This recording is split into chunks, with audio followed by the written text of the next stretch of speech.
Welcome back to the channel and welcome back to another edition of the Spurs Chat Podcast. Absolutely delighted to bring back special guest Sami Mokbel, of course, chief football reporter at the Daily Mail, to talk about all things Tottenham Hotspur and the transfer window.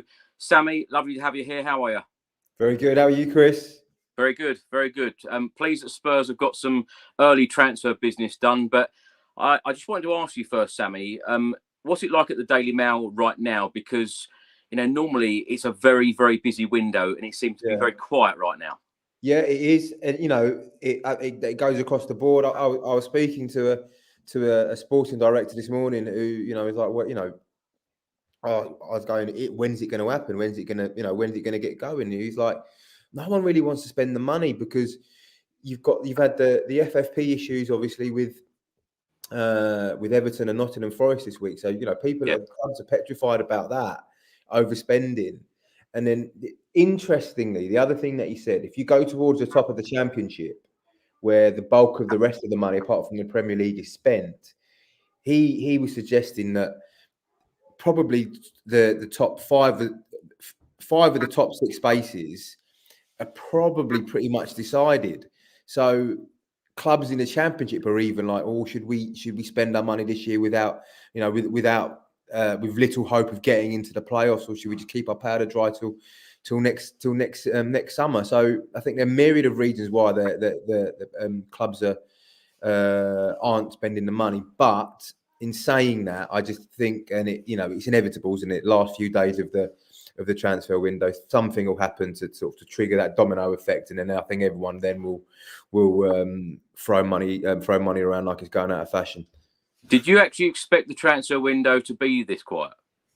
Yeah, I did actually. Yeah, before the January. Yeah, in December, I was getting a lot of the information I was getting was loans. We're looking at loans here, maybe loans with a view to, or loans with an obligation.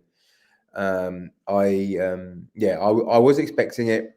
In saying that, in terms, we're on a Spurs podcast today. And listen, I'm not gonna sort of be on here and completely applaud what Daniel Levy's done over the past 10, 15 years. But I think the way he's run the club in the modern era of FFP, I think that is what has allowed them to go and get these signings in early doors this January. While others are like, we're not sure we've got the funds. Are we at our limit? And thankfully for Tottenham and you guys, that they've had the ability and the finances to go out and get those deals done really, really early. Sami, I'm reading lots of reports at the moment that there's going to be revenue boosts in future windows because of the way that Daniel Levy and the board have run the club in previous years, and of course, it fits in with the Premier League profit and sustainability rules. Do you know much about that? Do you know much about how much Spurs will have in future windows and whether Postecoglou will be heavily backed, so to speak? Because I know, to a lot of fans, it's all about spending money. But for me, it's all about the right recruitment, which Spurs seem to be, fully doing right now. Yeah. Because, of course, the summer window is good. The transfer window so far has been good for Spurs. A lot has changed, hasn't it? Yeah, absolutely. And I think that, what Daniel Levy has tried to implement and the guys around him have tried to implement over the years is this sort of self-sustainable model. And I think, they've certainly managed to achieve that. And I think we are seeing the benefits of it this window. Moving forward, provided there is I think that's a self-sustainable model is contingent on success. And what I mean by success is qualifying for Europe, because then you have those extra sort of revenue streams. Obviously, you went out, without European football this season. So that's a blow. But if you can make it into the top four this season, even Europa League, there's money in the Europa League as well. If you can make it top four, top five, then that will benefit the coffers for future recruitment, in the next window and in the next winter window. Sami, I often see your reports in the Daily Mail. What's it been like for you reporting on Spurs this season? The real difference under Postecoglou? Yeah, it's like chalk and cheese, isn't it? We've we went from Pochettino, and I was there for those heady days. The two title races. I was there for the Champions League final, the 99. That I think is still my most memorable night in football, sort of covering football. It was one covered in beer, all of that, and it was incredible night, and I was there for that. But then to have then gone from that to the pragmatism of obviously Jose and then Nuno and then eventually Antonio Conte. It was it's never a chore going to Tottenham, and you've got such a wonderful stadium, and I enjoy I always enjoy going there. But watching the football under those three managers, unfortunately for you guys, the match going fan who go sort of week in, week out, it was a difficult watch. I'm sure Chris, you'd sort of be testament to that. But then Ange Postecoglou, I think there was a lot of skepticism at the start of the season, effectively saying, "Who is this guy? He's come from Celtic. He's not, he's not been in the top league. He's achieved basically nothing." He's been like a breath of fresh air. The football is incredible. Front foot football, high octane football, pressing. You're in teams' faces. You're keeping the ball. You've got a philosophy, and the team are drilled to stick to that philosophy no matter what. No matter what we've got, and we saw evidence of that in that, rightly or wrongly, in that game against Chelsea, where you had 2 men sent off, but we're still playing up towards the halfway line. And the merits of that, as I say, are open to debate, but credit to him and credit to the team because they stuck by their principles. And there's a lot to be said for that. And, you can respect that. The proof in the pudding will be in the results. And the results so far have been pretty good. I think are you sixth or fifth in the table? Fifth at the moment, 5 points. 5 points adrift of the leaders, Liverpool, within touching distance at the top of the table. You've got a real shout. If not of not winning the Premier League, I'm not sure you've got enough to do that. But certainly being in the top 4, and that would represent real progress, I think, under that. So covering the first 6-7 months of his reign have been a pleasure, really, because as I say, the football's been great to watch, and just in terms of the quotes and his press conferences and his dealings with the media. Yeah, he's such a good guy. You could sit there and listen. He'd be the perfect kind of guy you go and have a beer with on a Friday night, wouldn't you?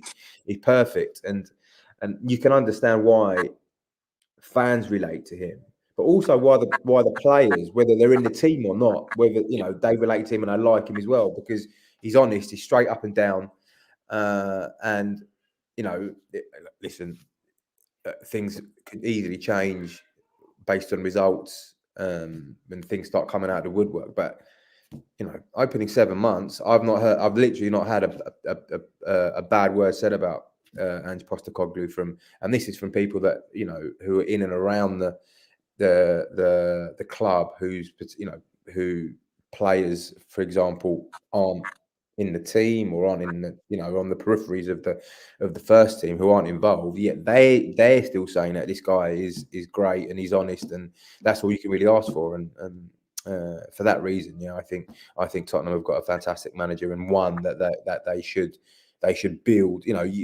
For so many years you built the club around Harry Kane, didn't you? But I think you now have a figurehead in the manager. You build your club around him and his philosophy, and you buy the players and your recruitment according to what his style is. And I think that's perfect, a perfect setup for the club moving forward. Sami, what's your understanding on who does what? Because of course Fabio Paratici still works for the football club as a consultant. I want to get your definition of that. Scott Munn, of course, has come in. Johan Lang has come in October from Aston Villa. Who's now in charge of what? Who does what?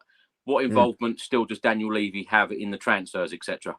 Yeah, listen, Daniel Levy will still have a say and a word in those conversations, but the way they've now set up that recruitment strategy is that you've got a sporting director, i.e. in Lang, you've got someone who oversees the whole sporting operation in Scott Munn. You've got the effectively like the chief scout now that came with Lang from Aston Villa, and you've got Paratici, who's there as a consultant, who's got so much experience. The good thing and the best thing about Fabio Paratici is the contact book. He knows everyone. And if there's a deal to be done for a player, he will know about it. Mark my words. And I think Tottenham have benefited from that over the past kind of obviously couple of years. And I think, despite what the sort of the stuff that's gone on around him in Italy and those issues, I think it's he's done fantastic work there. Mark my words. And I hear a lot of what's going on there and how he drives their recruitment policy. And they're very lucky to have him. And I think at the moment that the recruitment team is working in synergy.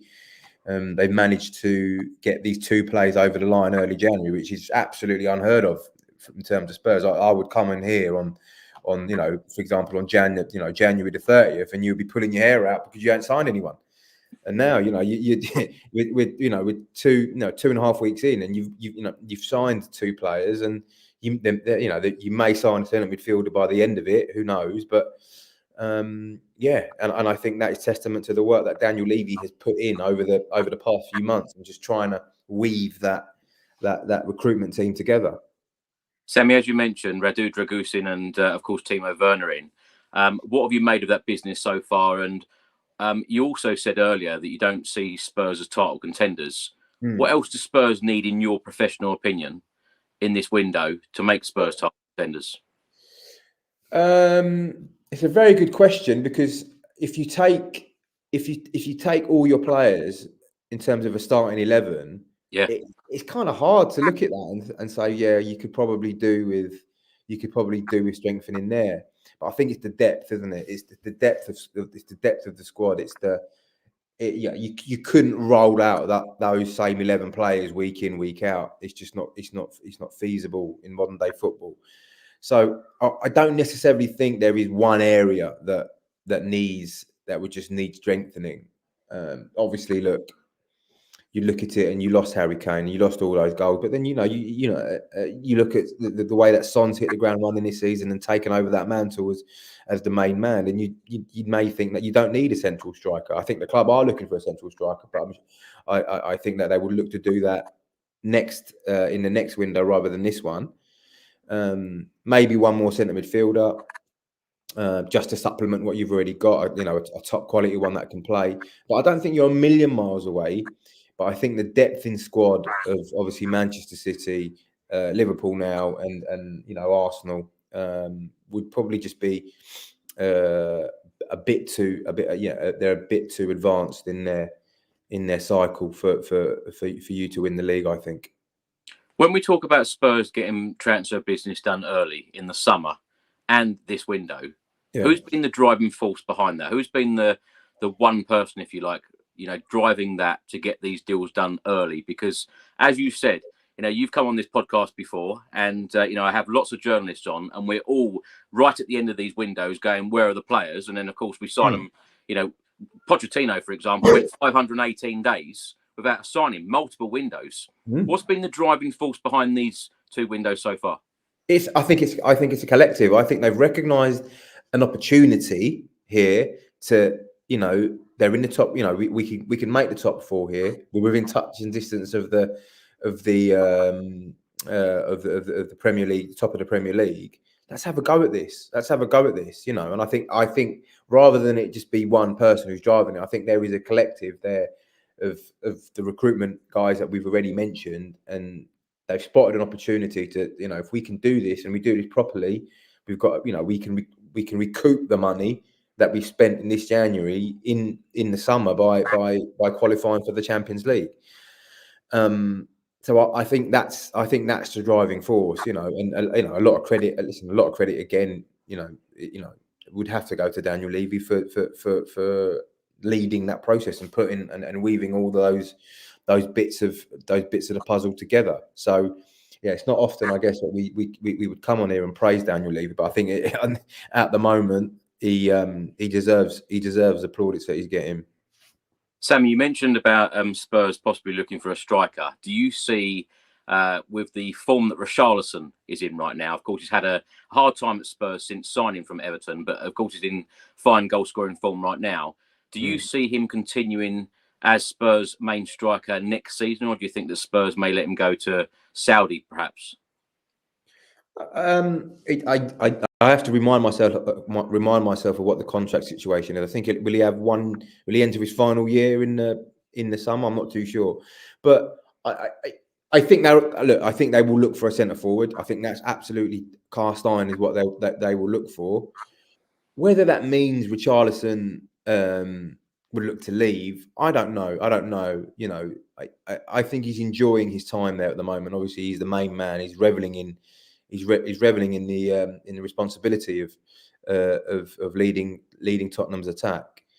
You know, if he finishes the season with, by scoring another sort of 8 to 10 goals, for example, he's in possession of that shirt. It's difficult. It'll be difficult for Ange Postecoglou next season, despite their plans, to drop him. You know, for the first game of the season. So yeah, I'd be surprised if even if they did sign a striker, which I expect them to do. But even if they did sign a striker, I'd be surprised if Richarlison would look to move. If it may be that the club think, let's move him on. Let's try and get someone who move him on, and then get someone who would be happier playing second fiddle to a new striker. But as we've seen in the past with Tottenham, that is very much easier said than done, to get someone who knows they're coming in to play second choice. You struggled with that for the best part of sort of 8 to 10 years. So you've got a striker at the moment in Richarlison who is proven as scoring in the Premier League. He scored at the Premier League for 3 different clubs. So I would be surprised if Tottenham would actively look to sell him. Is there interest from the Saudi League though? There is interest from the Saudi League, and there has been, and that is historical. And I'd imagine that will come to fruition, and that will come to the table again. But he's a competitive boy, from what I understand, is Richarlison. And yeah, listen, the money's obviously fantastic in Saudi, but I think we're already seeing roots of some of the players going over there and regretting it. Jordan Henderson's come back. There's a lot of rumours and about Karim Benzema wanted to come back. Roberto Firmino, isn't happy in Saudi. The grass isn't always greener, and while the money's good, I think these guys who have been at he's a Brazil international. They live off that sporting challenge, and I just don't think you'll get that in Saudi. And I think players of that ilk would always go there and struggle, because they'll miss it. They'll miss something. They'll miss that spark of playing in those big, massive games, or playing in front of 60,000, 70,000 supporters. You're not going to get that in Saudi. And I think what the past few months has told us with regards to those players playing there and thinking, hang on a minute, I regret going over there now, should serve as a lesson to players next summer who would think about going. Sami, in terms of incomings from now until the 1st of Feb when the window closes, what do you expect Spurs will do, and what do you think Postecoglou wants from now until the end of the window? I think he'd want a centre midfielder, if possible a striker, but I just can't see them doing both of those in January. I think they may be able to get a centre midfielder over the line. There's been a lot of talk about Conor Gallagher. From my understanding, it's Conor Gallagher that the interest is absolutely genuine. If that deal was doable, they would do. They would do it for the right money now. I think as things stand, there's too many obstacles in the way of that. I'm not sure Conor Gallagher wants to leave midway through the season. His contract talks are ongoing. at Chelsea. So I think they're waiting to see if there's a resolution in terms of that. But if he hasn't signed a contract by the end of the season, which means he enters the final year, I think Conor Gallagher to Tottenham next summer, ahead of next season, will have legs. It certainly will. But there's a lot of if buts and maybes to happen before then. But if this situation is unchanged, I think that will be one that could gather pace. Do you know of any other midfielders Spurs are looking at right now? No, not really. The Conor Gallagher's the one. Obviously, Calvin Phillips is one that a lot of the clubs have looked at, and the finances attached to that deal, from what I understand, are really prohibitive. I think Tottenham have looked at that situation, if I'm being perfectly honest, and thought we're not entirely sure that makes sense. So big signing on fee, and then you'd have to pay a lot of his wages, if not all of his wages, and then I think Man City may look to include some sort of deal that would make it, an obligation for him to then, for that club to then sign him in the summer. So I think there's a big commitment there in terms of Calvin Phillips, in terms of the finances for a player. Let's not forget that hasn't played regular first team football now for coming close to 2 years. So that would take time to get up to speed 100%, and to fork out that kind of money for a player who may take 4 to 5, 6 weeks to get match fit and match sharp is a lot of money. Does it depend on Spurs getting a midfielder if we do sell Pierre-Emile Højbjerg? And what's the latest on him? Because various clubs, it's been reported widely that various clubs have been interested. He doesn't seem that happy at the football club. It seems like he wants to leave. Do you think that's going to be a possibility this summer? This January? Chris, he wants to go. He's not actively seeking to go, but he's very open to leaving Tottenham. Once everyone's fit and available, he goes way down the pecking order. But it just shows you, though, things can change really, really quickly in terms of injuries and availability of players. Pierre-Emile Højbjerg was with nowhere near the first team at the start of the season, and he was looking to get out. He wanted to leave for Atletico Madrid. And he was, I think behind the scenes, he was pretty forthright with saying that, I would like to move. For whatever reason, that didn't happen, and he started the season on the bench. But he's played fairly regularly of late because of injuries and suspensions and international duties and stuff like that. So I think Tottenham were probably right in keeping him for this 6-month period from the summer. But if there is a good offer. If there is a good offer for Pierre-Emile Højbjerg, I think they will definitely listen to it. Given what how far what we're looking, I think if they were to get something in the region of 15, 20 million quid, and I know it sounds a lot, but he's a proven international, he's a proven Premier League player. I think that would suffice. Sami, what do you think the futures hold for people like Javert Tanganga? Of course, he's gone out on loan. He's come back from Augsburg. He's now gone on loan at Millwall. Sergio Reguilón, another one, went on loan at Manchester United, come back, now gone to Brentford. They're straight loans. They're not buy options. Are you surprised by that? Because, some of these players, it just seems that some of these players really do need to get off the books, and Spurs need to offload them. But both players are going to come back in the summer. Yeah, partly. But then I think what the club are hoping, obviously, is that they go there and play well, and then their value rises, and then they're in a better position to demand or ask for more money to look to sell those players on a permanent basis at the end of the season. I think that is the logic with regard to not including those. Not including those clauses and those terms in those deals. I can see the logic in it, to be honest. I think you're right. I'm not sure those players will necessarily have a long-term future. Certainly Tanganga and Jed Spence, for example, don't have a long-term future at the club. Certainly under Postecoglou. But football is still a business, and if they think there is means of getting more value on a player and getting more money in the bank, then they will, by them going on loan and playing well and then coming back and then selling them on, they will do just that. What do you make of the whole Jed Spence situation? Of course, he's gone on loan now to Genoa with an option to buy. Do you think he's finally going to knuckle down and play well out there? I hope so. There's obviously talent there. We saw that spell at Nottingham Forest in the Championship where, he played such a massive role in their promotion 2 years ago. But in saying that, I think there is obviously there are highly documented issues with regards to his attitude and timekeeping, etc., etc. Listen, I'm not.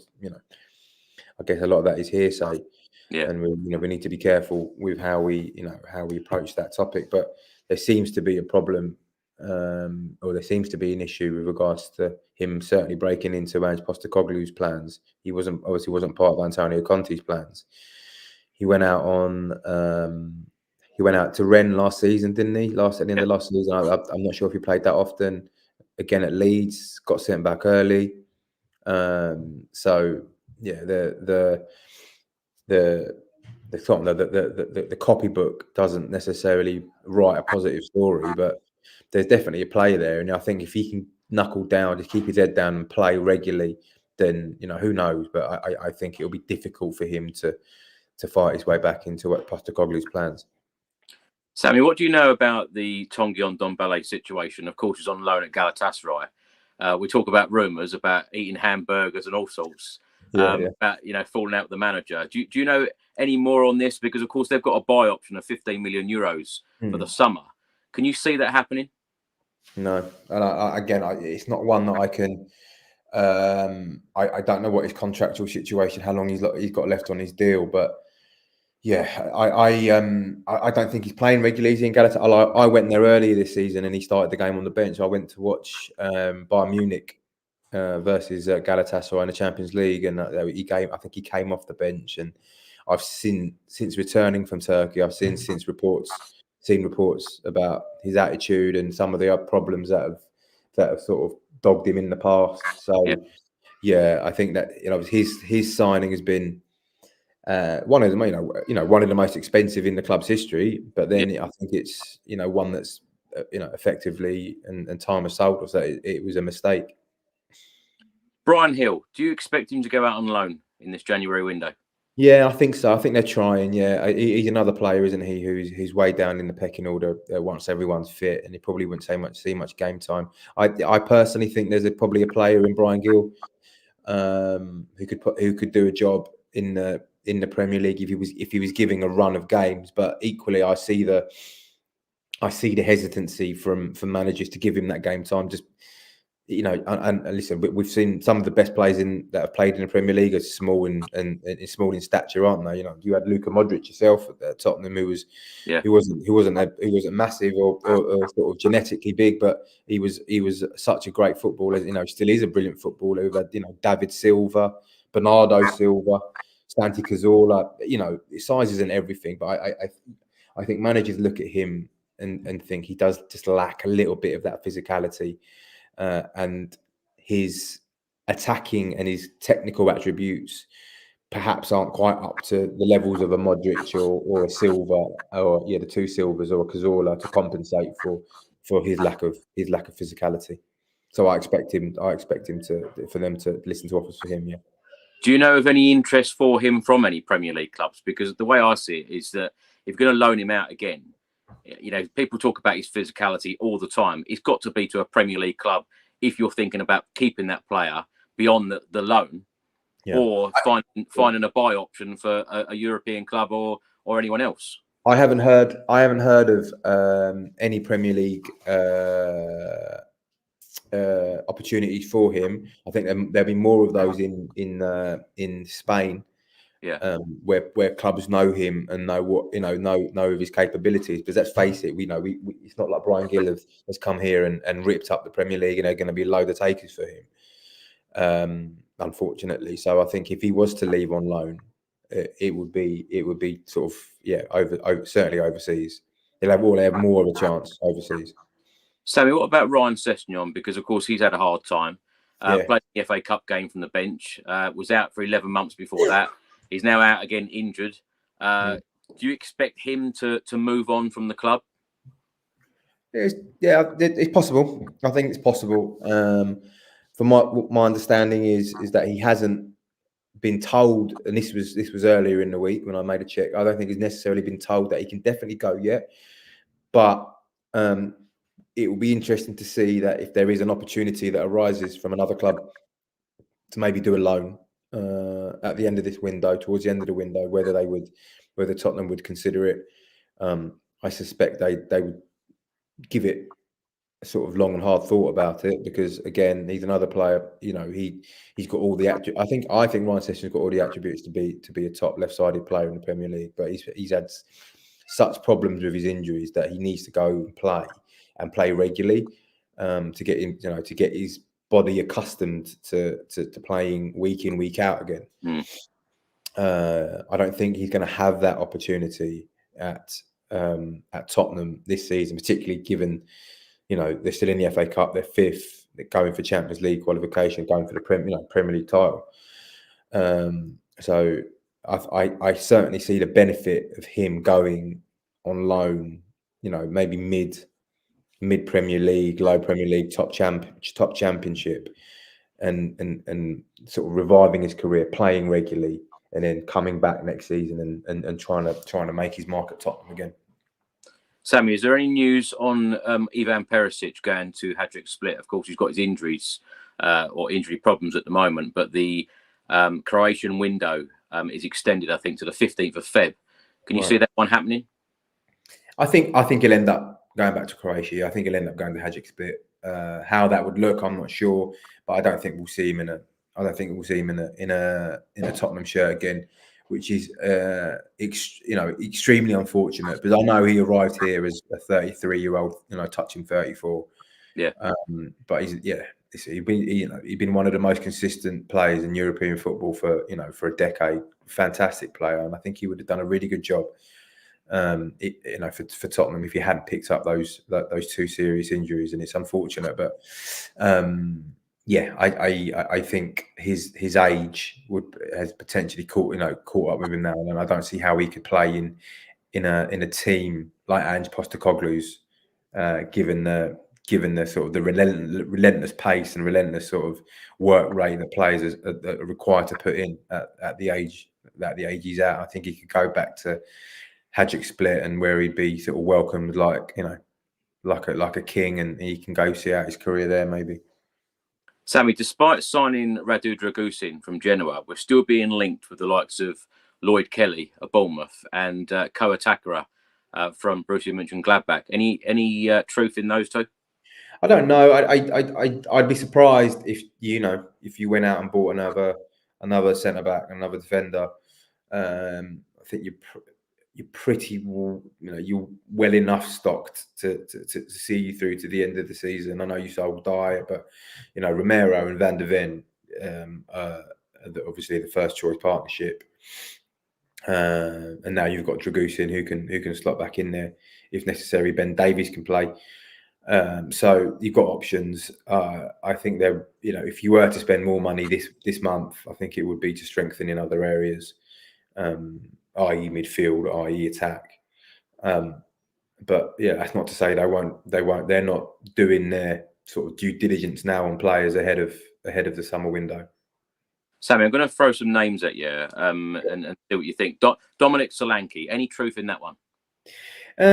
Not from what I've heard, Chris. I think he is a player that a lot of clubs have looked at, a lot of top clubs have looked at, and thought, we like the look of him. He's come through the academy system I think at Chelsea. He had his move to Liverpool. Now he's at Bournemouth, scoring goals at Bournemouth and England. Yeah. I think Gareth Southgate will be taking notice of that ahead of the Euros too. But that's not something that's sort of come across my radar that Tottenham have bitten. I'm not. Listen, they'll be looking at him and they will be watching him with great interest because. That's what top clubs do. They look at they recruit and they scout good players, and Dominic Solanke is definitely a good player and one that is doing well in the Premier League. So Tottenham will be looking at him and monitoring, but whether that's one for this month, I'd be surprised. Morgan Gibbs-White? Morgan Gibbs-White is, Morgan Gibbs-White is a really good player, and I think he is a player that is of long-term interest to Tottenham. What I mean by that he isn't a new target for them. He's a player that's been on their radar for years, and they would have done all the due diligence on him. They've got all the scouting reports, so they'll know all about him. They will know all about him. And again, I'd be shocked if Nottingham Forest, given the situation that they're in, potentially a points deduction, whether they would consider selling arguably their most influential player to Tottenham when they're in the middle of a relegation fight. I'd be shocked if that deal had legs this month. Sammy, on the points deduction for Everton, 10 points, with these new things coming up with Forest and Everton, what do you expect to happen, and particularly with Manchester City as well? How many points do you think they will be deducted, or do you think that they could actually face a relegation? I don't know. There's so many variables and so many variants as to what could happen. How many of those charges stick? If any of them stick, if all of them stick. Listen, if all of them stick, then God, it's Armageddon, isn't it, for Manchester City? But they'll have the best lawyers in the world fighting that case, and it's hard to predict or to say how many points or how much money they'll get fined. It's a difficult one for just to pluck a number out of the air. But obviously, with 115 charges and with Everton getting 10, I'm not sure how many charges Everton was, but it wasn't 115. Then there is a precedent there for it to be at the very least at least 10, which is a big hit to take. Sammy, I keep seeing reports.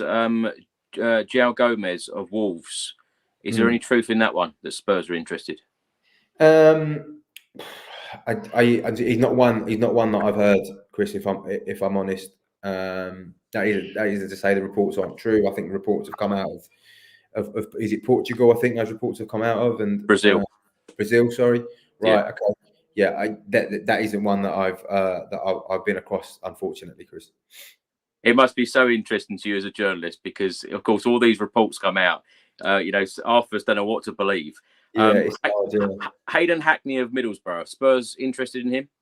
I think they're all the top 6, top 7 clubs are watching Hayden Hackney 100%. Yeah, they are watching him. Again, at what level the interest is, I don't know. I'm not party to that, but Hayden Hackney is a talent for sure in the Championship, and all of the best, all of the Premier League clubs will be looking at him and thinking he might be one that they can do at the start of, if Middlesbrough are still in the Championship next year, that they can still do. They can maybe do that next summer as opposed to this winter. Adam Walton of Blackburn. No, not one I've heard, Chris. If I'm honest, I don't know too much about him, to be honest. I've not seen much of Blackburn this season. There's one that keeps coming up. Jonathan Rowe of Norwich. Yeah, I think Jonathan Rowe's a really good player, attacker, and I know he broke into the England under 21 squad earlier this season. He's got a big reputation at Norwich, and I know there's a lot of clubs that have tracked him. I think Norwich have also tried to get him down to a new contract. So I guess it will depend on how that situation goes with regards to his contract and what sort of mechanisms might be in that contract that would allow him to leave in the summer. But Jonathan Rowe, England under 21, I think it goes without saying that Premier League clubs, Tottenham being one of them, will be all over these guys and watching them and getting scouting reports and having people go out to watch them for sure. Sammy, last question for you. The under-21s are absolutely flying this season, sitting top of the Premier League 2 table. The likes of Jamie Donnelly, who of course have been on the bench, had a couple of sub-appearances in the Premier League under Postecoglou. Alfie Dorrington hasn't made his debut yet. Players like that, Jude Bell is another one, playing extremely well in the under-21s. Any chances of any of them going out on loan in this window? Potentially, but I think there is always I think there will always be, well, what happens if we pick up a couple of injuries, and then those guys can then come into the first team fold and at least train with the guys. So I think there is always a reluctance to let the very top in the middle of the season, to let the very top youngsters go. But if Tottenham feel and the academy feel that it would benefit them long term, and that is more worthwhile than having them at Enfield training with the first team and actually going out and play some games, and I think that would be more beneficial, then absolutely, why not? I'm sure they would be open to doing that. Sami, if I could ask you for a prediction where Spurs will finish in the Premier League at the end of the season. I think you finish fourth. I think not playing in Europe will eventually benefit you. Sami, you've been a great guest as usual. Thank you so much for your time. I know how busy it is for you during the January transfer window. Where can people find you and what you're up to at the moment? So all my work is on dailymail.co.uk. If you click on the sports pages, and we've got reams of football news there and reads. And on X, formerly known as Twitter, my handle is Sami Mokbel 81_DM. Sami, thank you so much for your time. Really appreciate it. Thanks for watching, everyone. Thanks for listening. And until the next time, come on, you Spurs.